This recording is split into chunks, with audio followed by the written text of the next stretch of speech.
particles, right? Oh no. Oh no. I'm thinking about the number of stars in a galaxy. There's dark I've got the dark energy. Dark energy. I've got it right in my coffee cup. Dark energy.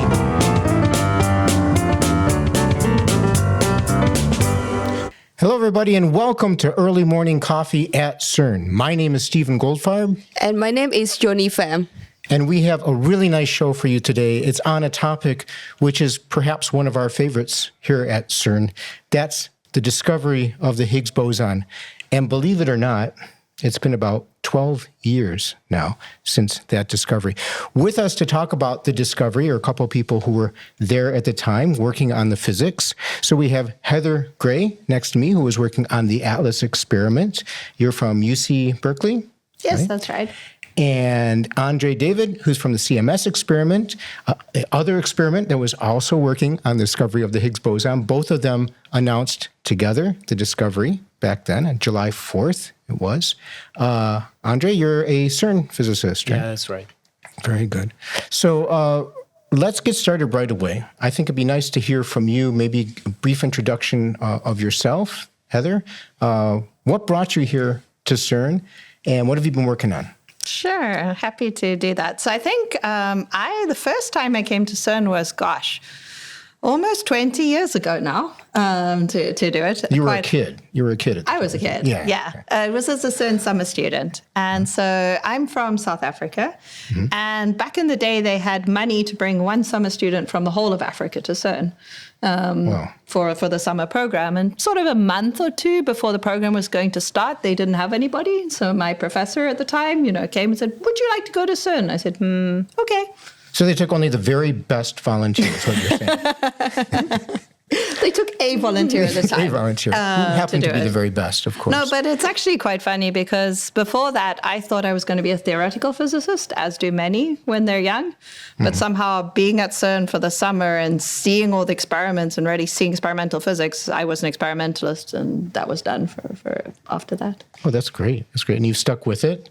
You're associate professor? Yeah, I'm an associate professor at UC Berkeley. I actually have a sort of joint appointment, which means I'm half at UC Berkeley and half at Lawrence Berkeley Lab, which is great because it means I only have to teach a half load compared to everybody else. And I get to come visit CERN and do things like that. I'm sure you love teaching, though, but you love experiment as well, right? I like both of them to do it. But no, it gives extra flexibility.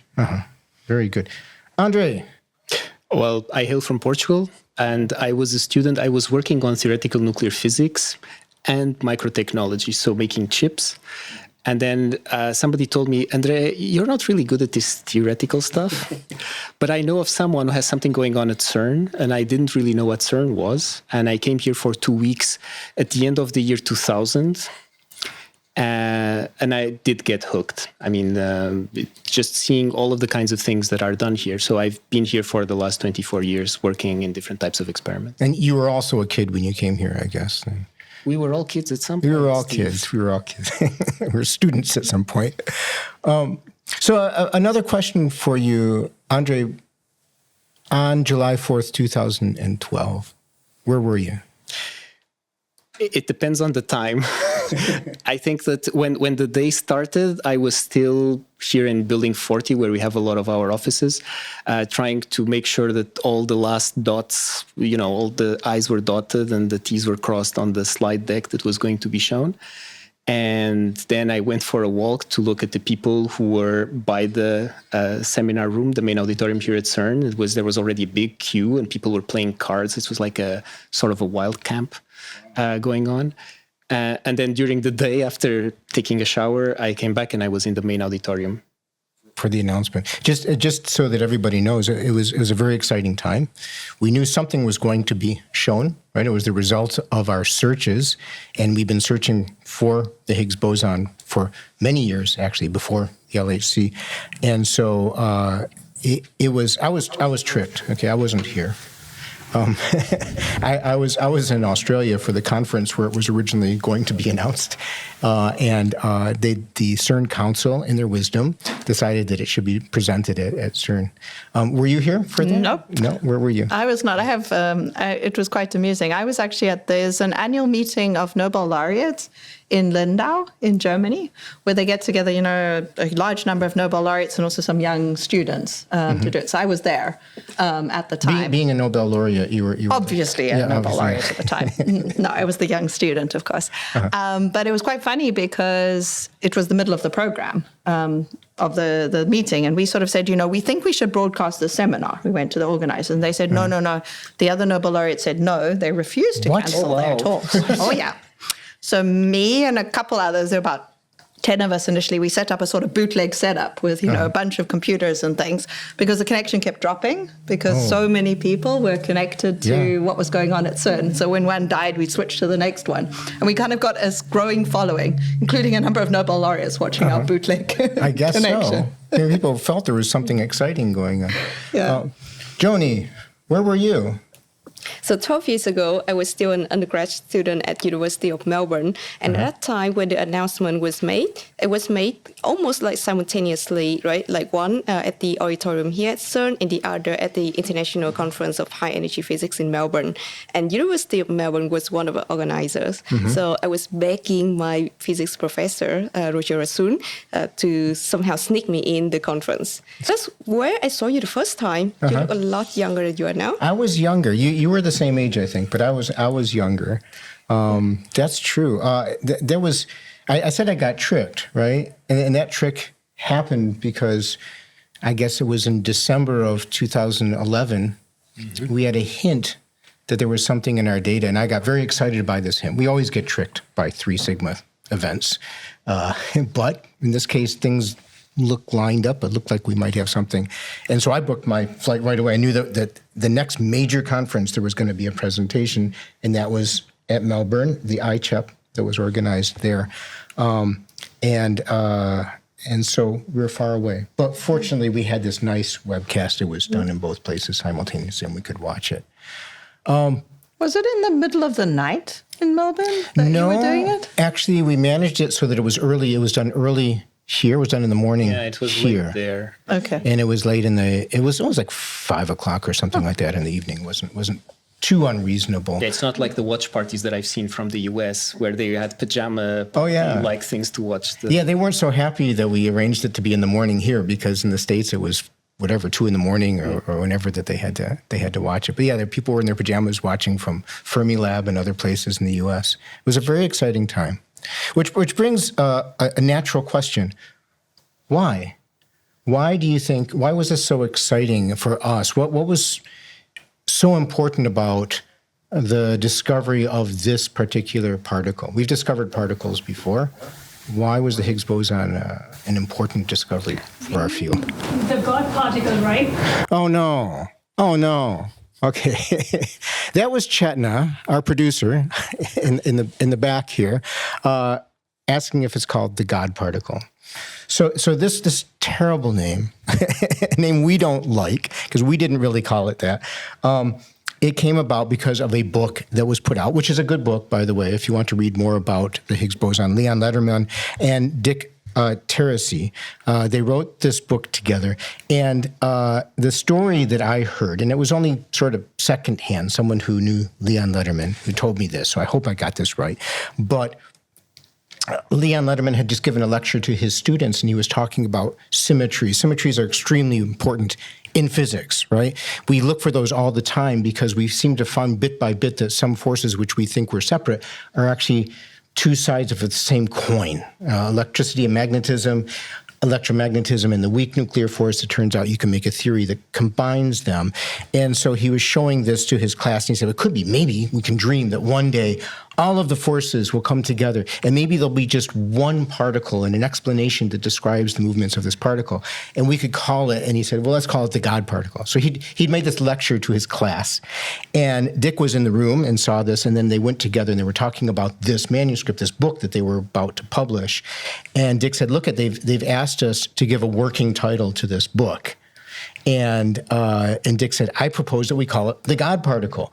And Leon Lederman said, no, absolutely not. And Dick said, now, hold on now. Every single book that I've ever written in the past, whenever they ask us for a title, to propose a title for it, they never accept my working title. And so if we call it this, it's guaranteed it won't be called that. Unfortunately, this time, the publishers decided to call it the God particle. And to which Leon Letterman said it would have been much better to call it the goddamn particle because we've been searching for it. It's really hard to predict where to find. We had no idea what its mass would be. So there you go, Chetna. I hope you're happy. We laid that to rest. No one is ever going to call it that again for eternity, okay? But let's move on. This particular particle, which got that horrible nickname, the Higgs boson, why is it so important to our current theory? So we have this model which describes all the particles and their interactions, the standard model. And this is something that was come up with by a bunch of theorists half a century ago, a little bit longer. Well, there were various pieces that came along. And in this theory provides a description of everything we know, so all the particles, all their interactions. However, it has one problem, which would be that certain particles don't have any masses. Mm-hmm. And this is a problem because we have nice experimental measurements which showed us that the particles do have mass to do it. And so one way to think about the Higgs boson, or indeed the Higgs mechanism, which is kind of how it does it, is it's a mathematical trick.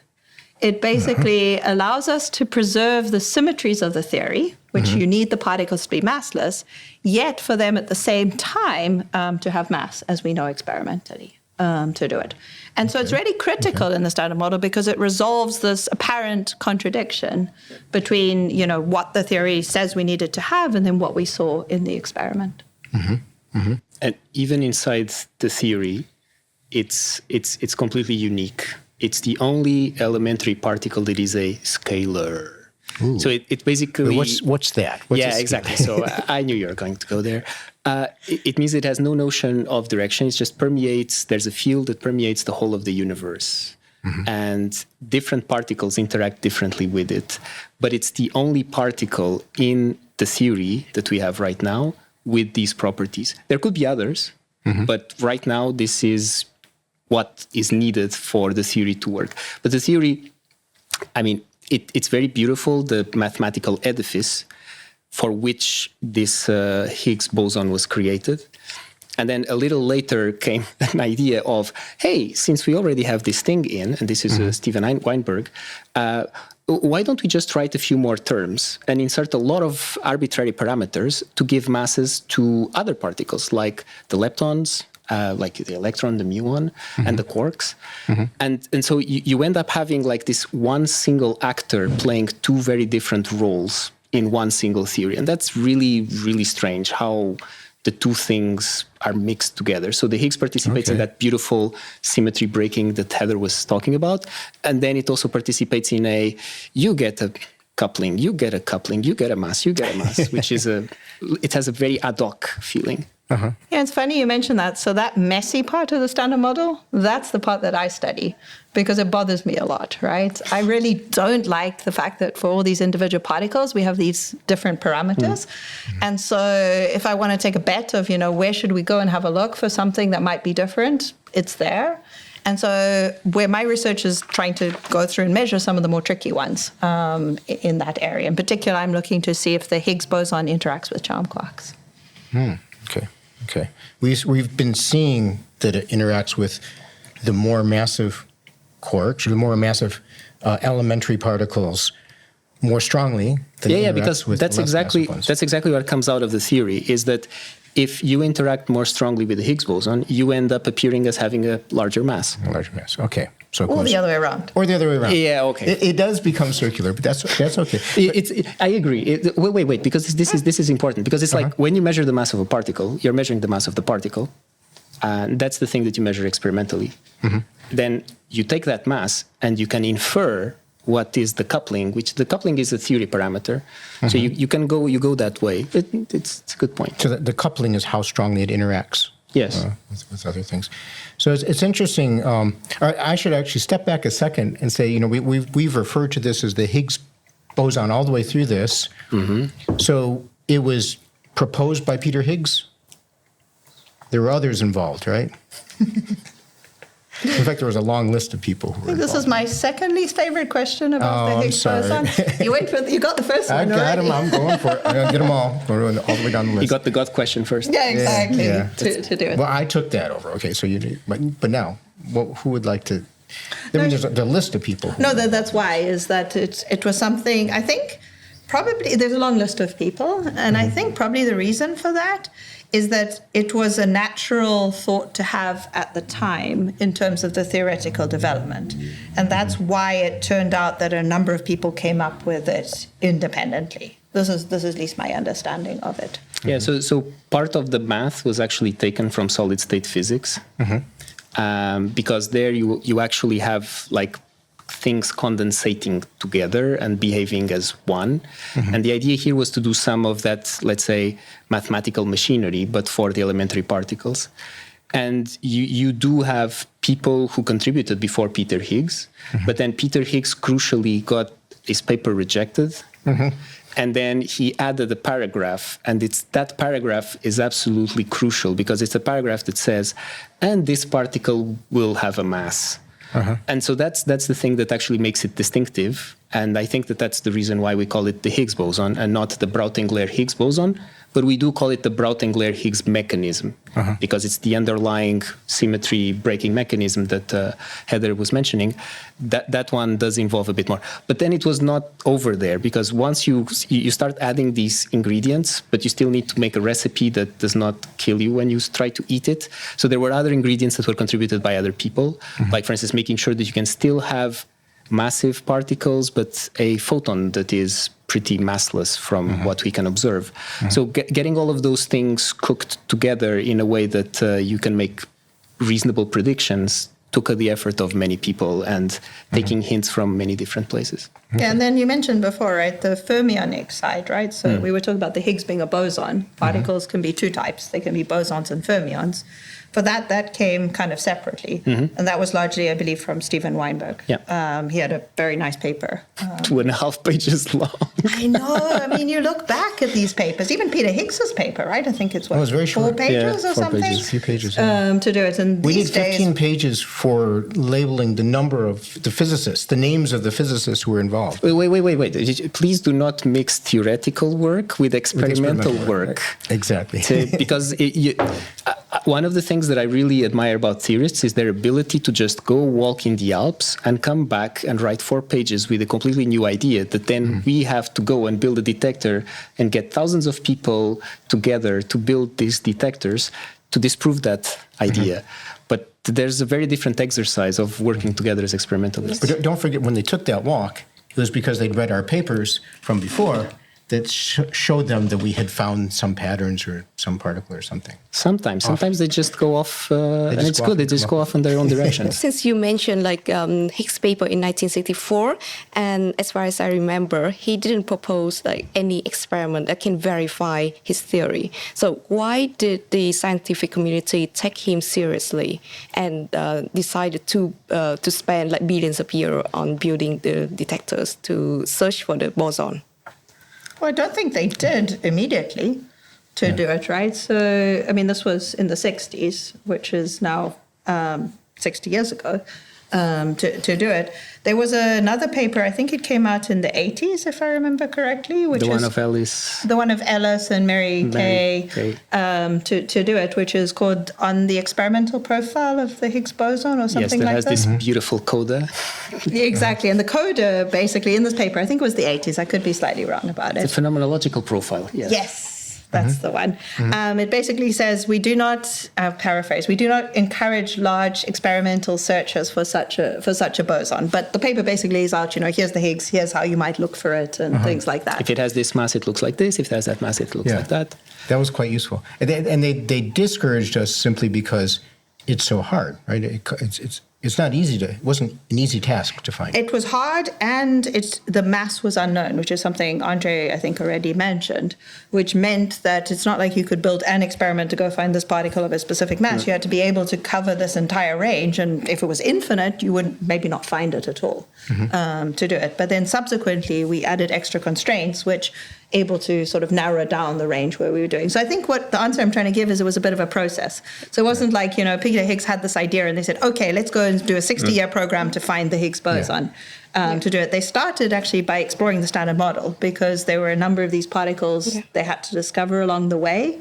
And then as things were discovered, how to search for it became more clear. And then the decision was taken to do it. And when you come back to the billions, so one of the things that the LHC had going for it is that you either find the Higgs boson or we would be doing collisions at such an energy that the theory becomes invalid. And then something else has to come up. So out of these two outcomes, we did find something that looks like a Higgs boson, which is great. So we now have a new tool with which to hammer nature and get the truth out. But it was called a no-lose theorem, and that was critical for actually going and spending the money. But I don't think Peter Higgs even thought about spending the money. So back in the 1960s, they were trying to figure out how to make the math work. How can you make the observations, how can you reconcile the observations with what the theory is saying? Because in the beginning, before Broughton, Glare, Higgs, all of these guys, all of these people got the math worked out, the theory just said all particles are massless. And then it was clear that they weren't, because we had experimental evidence that they weren't.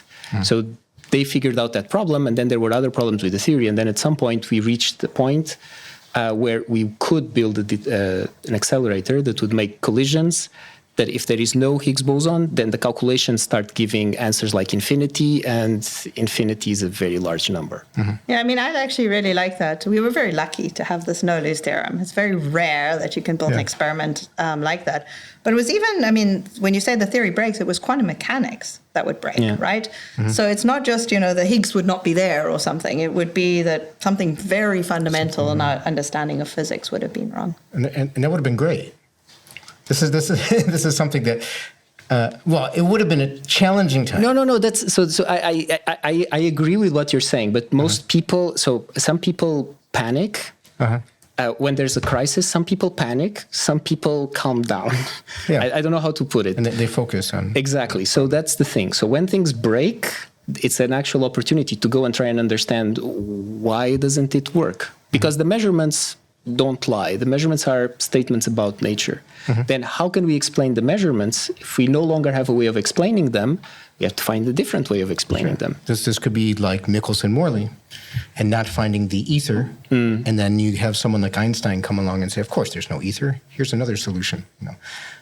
So we do like it when our physical theories are broken, when we find something wrong with them. And we spend a lot of time trying to find what's wrong with our theories, right?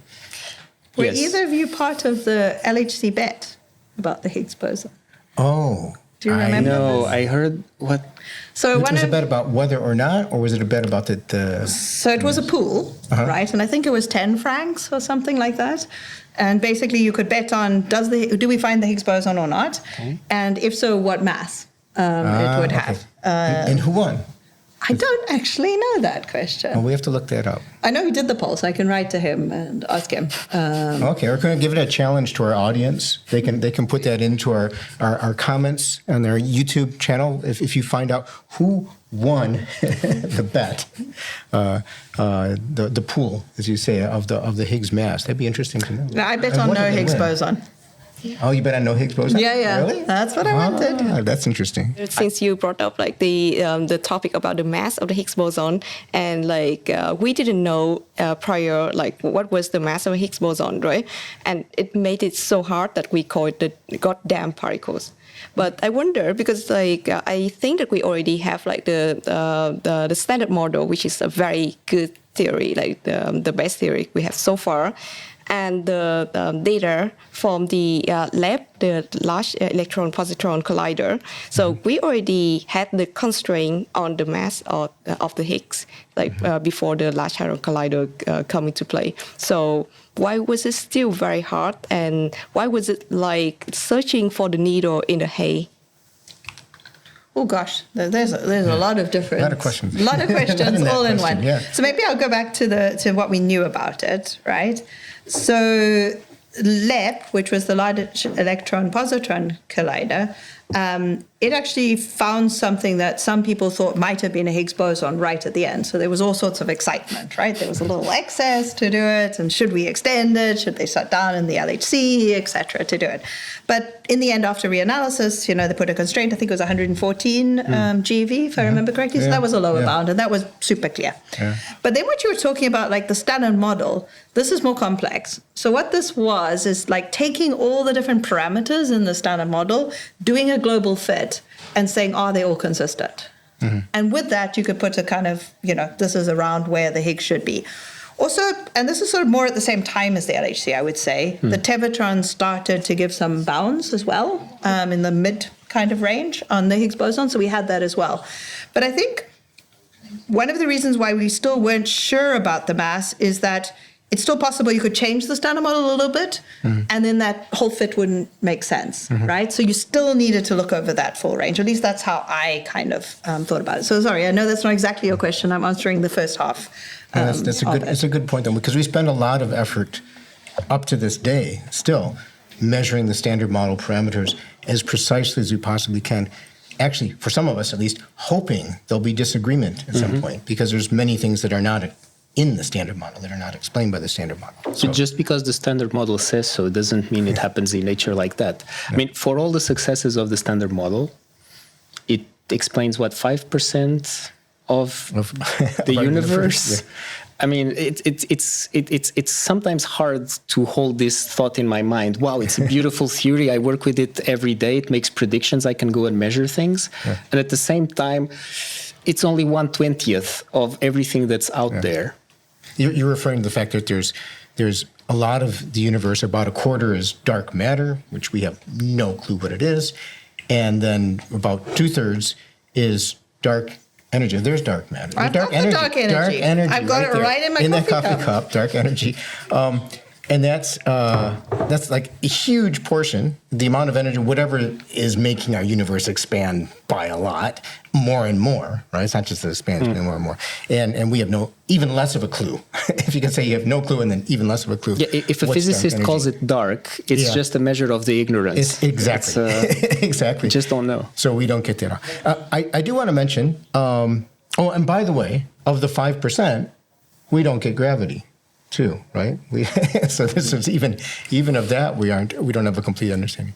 But I did want to mention a few names because we've said their names several times. Robert Brout and Francois Angler. I didn't say their full names. They, along with it was interesting the story that you said that Peter Higgs had first put his paper out and then it got rejected, simply by the CERN referees, I think it was. Yeah, I don't know exactly. There's a whole history of that in a book that I cannot recall the name right now, but there's a whole explanation of how it happened. And of course, humans were involved in that. It's not just... We're stuck with humans, I think, for now. And until whales can help us out with our papers, I think we're stuck with humans.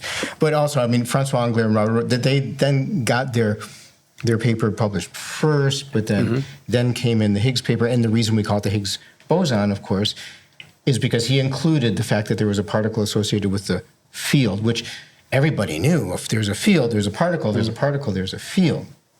And I can feel a question coming from Chetna about the Higgs boson.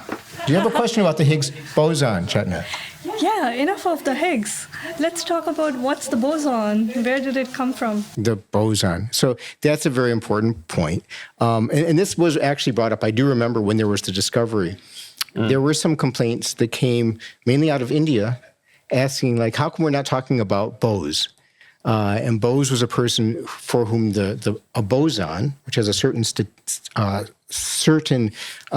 when bosons get together, they distribute themselves in a certain way. Exactly. And when fermions, named after they don't get together. They don't get together. So they distribute themselves in a different way. So bosons tend to be the force-carrying particles, we can call them. They're all excitations of fields. in quantum field theory. We're not going to go into quantum field theory yet here, but darn. But anyway, yeah, there's different kinds of statistics. There was Bose-Einstein statistics and Fermi-Dirac. And Fermi-Dirac statistics. So boson was very important. In my response, there were some people who complained. They said, how come Higgs is capitalized and boson is not capitalized? And my claim is that it's even a greater honor to have your name used with a small letter, without the capital letter. That means it's common. And bosons are very important and common throughout our field. Bosons are integral photons. These photons heating up our room here and giving us light. They are bosons, and boson is not capitalized for that. And same with fermions. So there's Bose-Einstein statistics, which describe the bosons, and there's Fermi-Dirac statistics, which describe the fermions, which tend to be the sort of matter particles as opposed to the force-carrying particles of bosons. Okay, so we got the boson point in, and Chetna is happy about that. I did want to mention there's a few things that when you guys want to get more information, there's some nice books out there. We already mentioned the God Particle book, of course. I really liked this very short book, easy to read, by Lisa Randall, called The Higgs Discovery, simply. There's also a new one that came out by Matt Stresser. I don't know if you guys know Matt. He's a theorist, and he wrote a book that's called Waves on an Impossible Sea. Yeah, so I actually interviewed Matt in Berkeley recently about his book to do it. And what's interesting about this book is he doesn't like the way we explain the Higgs boson and the Higgs mechanism to the public. Okay. He thinks that we use metaphors that are wrong to do it. And so the basic idea of the book, he's right, of course, is to actually explain it from scratch, how things really work. Without using any metaphors and things like that. So he's deeply critical of all the metaphors we've been using today. Okay, Matt, I will read your book. I will read your book. I want to see it because I back in 2012. I was working as our outreach coordinator for Atlas. Full disclosure, I'm on Atlas. And my good friend Dave Barney was the outreach coordinator for CMS. And we got together and we made a TED Ed animation, which was a lot of fun. And it was all about the fact that whenever we asked all of our friends how to describe the Higgs boson and the Higgs field, they would go through all of these different metaphors. We finally settled on one, which I'm sure Matt won't like, which was I have a cherry being dropped into a shake, and the splash of the cherry in the shake, that splash, it's an injection of energy into a field. That splash, that excitation of the field was, well, I mean, that was the best we could do. That sounds more delicious than the one I heard of dropping a stone on a lake. Yeah. It was fun. It was fun. And it's true that, we live in this, we're all macroscopic, and we all move non-relativistically. And so to actually even comprehend this is perhaps beyond our imagination. But I'm interested to see how Matt made it accessible. Did he make it accessible, do you feel? I found it very interesting to read. So there's a lot about relativity. So he starts with relativity, right? And sort of explaining, how it works and things like that. And no equations, by the way. So, that's nice. Yeah, that's nice. It's a fun book. Good. Let's move on. So we found it. We've already declared victory. We found the Higgs boson. So then we just turn off the LHC and go home, right? This has been asked. Why do you carry on? What have we been doing for the past 12 years with this Higgs boson? Has it taught us more? What have we learned more about it? Well, of course, that would be great, because then we could, just sit at home and drink coffee. And exactly. Actually, no, it would really suck. No, so the truth is, of course, is we found a particle consistent with the standard model Higgs boson. I believe that was the precise statement, which meant actually we had a whole bunch of things we needed to know, right? We needed to know, was it the standard model Higgs boson? We needed to know what was its mass to do it. But the first one, is it the standard model Higgs boson? That actually gives you a whole bunch of other questions, right? Andre talked a whole lot about all the different particles that it needs to interact with. We needed to measure each of those because, if some of them were just not there, then there was something wrong with the theory to do it. We had to measure its mass. We talked about, how we didn't know the mass at all. And then people came up with some clever things. For example, probing the width of the Higgs boson, which was something that was meant to be impossible at the LHC, like 3 orders of magnitude impossible. But yet, I mean, there are some assumptions, but it has been Quantum done. mechanical trickery. I should mention orders of magnitude. We use that all the time. Yep. 3 orders of magnitude means you have 3 zeros after the one, so it's 1,000 times away from being able to find that. The Higgs boson is 1,000 times narrower than the resolution of our detectors. Right. So our detectors measure things with only a finite resolution, and the Higgs boson width is much smaller than that. So we had to resort to quantum mechanical trickery. Quantum mechanical trickery. Yep, Okay. that's a what we're beautiful way involved to in describe. Here. And were we able to measure that width? Yes, to do it. Well, we're at small number of significance, but we're starting to probe the width to do it. Unfortunately, consistent with standard model. But we're not done, by the way. So we have not measured everything yet. A big thing that's missing is one of the funny things about the Higgs boson is that it needs to interact with itself without changing itself. This comes from some of the, it has mass, and the Higgs boson gives mass, needs to do it. So we need to probe that, and there's a way to do it where you need to look for events containing 2 Higgs bosons, but they're very rare. The di-Higgs searches. These are the di-Higgs searches, so that needs to be done. There are also a number of these decays of the Higgs boson, which is just, the particles it produces when it disappears, that we haven't been able to measure just yet to do it. And we also need to look for ones that it shouldn't do, right? Particles it could decay to. So we're sort of, I don't know, we've got a basic profile of it, but there's still big pieces missing. That's sort of how I would see it. So we were talking earlier about the fermions, like the quarks and the leptons. So for instance, an example of a forbidden decay is like the Higgs boson decaying into a muon and an electron. Okay. Like, no. It can go into an electron and a positron, a muon and anti-muon, a B quark and an anti-B quark, a C quark and anti-C quark, all of these things. But mixing things around, it should not be able to mix things. So indeed, one of the biggest thrusts of, let's say, the Higgs physics program is not only going and probing these interactions if it decays into these lighter and lighter particles, because those are more rarefied interactions. They are not as strong. It's also this question of how does the Higgs interact with itself?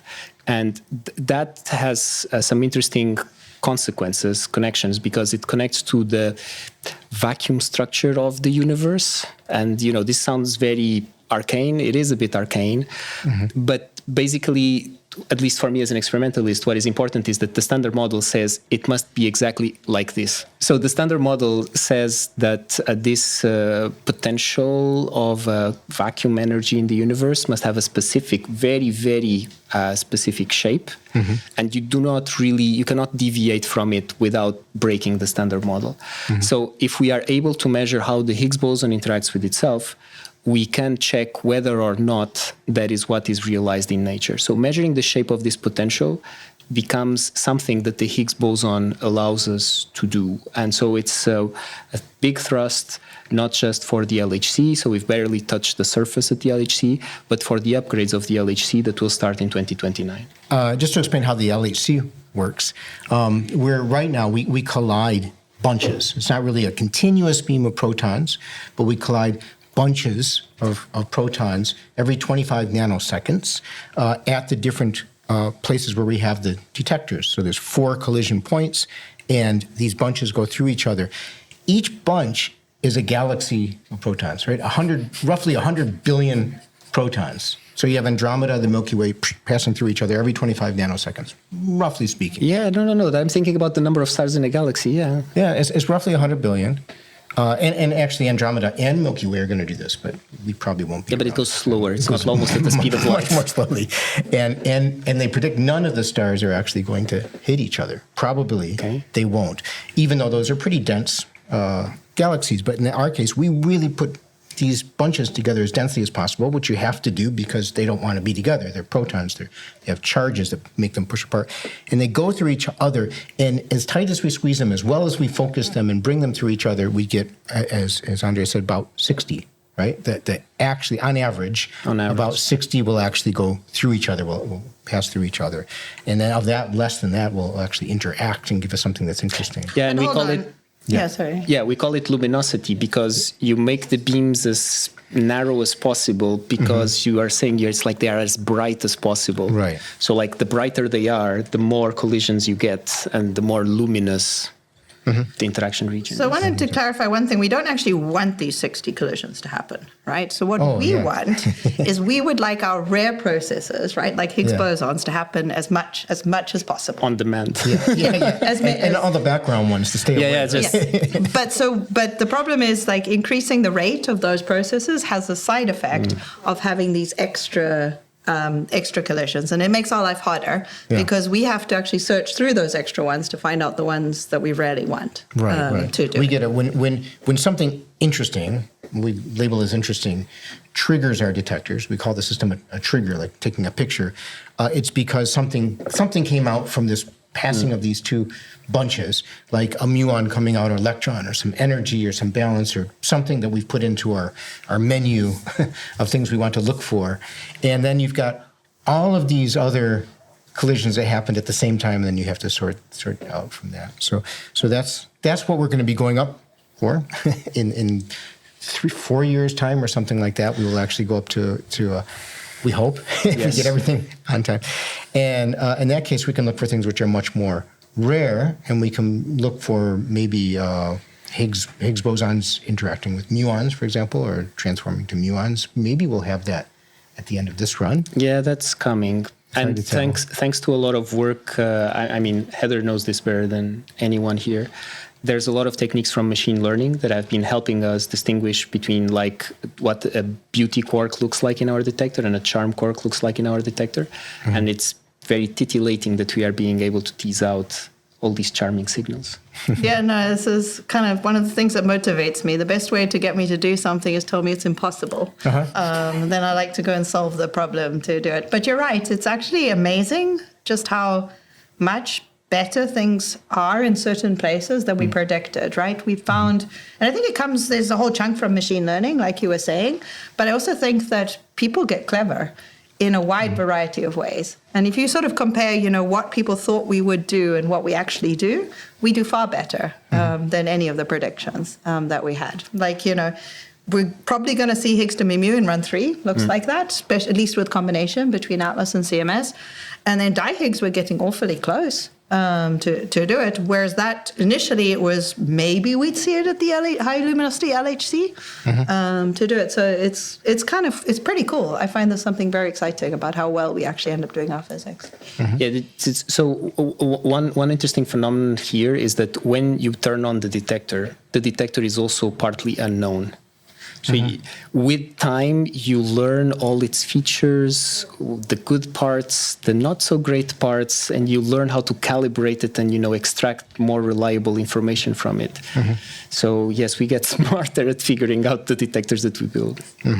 So I want to ask you one more thing before we end this, about the future. I think can be just predictions, what you want to happen.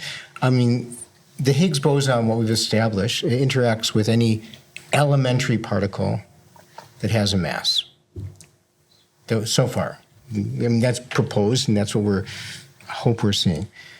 One thought about this dark matter, for example, is that there's this stuff out there, which we've seen really clearly. Vera Rubin saw it, actually calculated first how much dark matter there was in our galaxy, and since then we've mapped out this existence of dark matter all over our universe, right? And one possibility is that that's an elementary particle. So if it were an elementary particle, does it necessarily mean that we will be able to find it if we look hard enough through the Higgs boson or not? So I take exception to the notion if you'll find it if you look hard enough. The way I see things is that if you don't look, you will not find. Yeah, that's definitely the case. Now, as you were pointing out, the fact that this Higgs boson speaks or talks with many different types of particles, we've discussed the bosons and the fermions. Perhaps it also interacts with dark matter, if dark matter is an elementary particle. The standard model really has no allowance for dark matter particles. But again, one of the reasons why it's called a model is because it's always tentative. It's something that can be built upon. And so it might be that it needs a certain extension in order to, if we find that kind of interaction of a Higgs boson with dark matter particles, it will have to be extended to account for reality. It would be great. Will it happen? I don't know. It depends on what nature has in store. And what we build, right? There are proposals out there now, which we're discussing amongst ourselves. We take it very seriously when we talk about the future in our field because it's a big investment for all of us. And it's a long-term, very long-term. Very long-term. The plans I see right now are talking about something 70 years, covering 70 years to actually build the next scale. So, and there's different ideas out there. We've talked about building another ring that's much larger, higher energy, order magnitude higher energy. I use the term order magnitude again. That would mean one order is 10. And huge, and maybe up to 91 to 100 kilometers around, whereas the LHC is small, 27 kilometers around. Or other ideas like a linear collider, which could run with the same energy as the mass of the Higgs boson to produce lots and lots of Higgs bosons. So those are possibilities. There's also this idea of a muon collider that's out there, which could possibly run at that. Yes, I don't know. What do you think about the future for our field? So I'm in an interesting state right now. I think our field, we've had a paradigm about how we're looking for new physics that the LHC has shown us is maybe not correct, right? So we had the Higgs boson, which we've been talking about, which we found, but we also had many predictions for, there should be new physics around the TeV scale. We had a whole range of theories like that. So I actually think we're at a very interesting time, is there's a paradigm shift that's needed towards thinking. I mean, there are many possible options for it, but at least to me, I don't see which way we're going to go. So I preface that by saying, and then we talk about, what collider should we build? And we talked all about the no-lose theorem. We were in this fantastic situation of the LHC, right? We said we had this thing, we knew which one to build, and we built it, and we found it to do it. We're not there now. And so I think we're in a stage where we need to go and explore as broadly as possible, because right now the theory is not clear.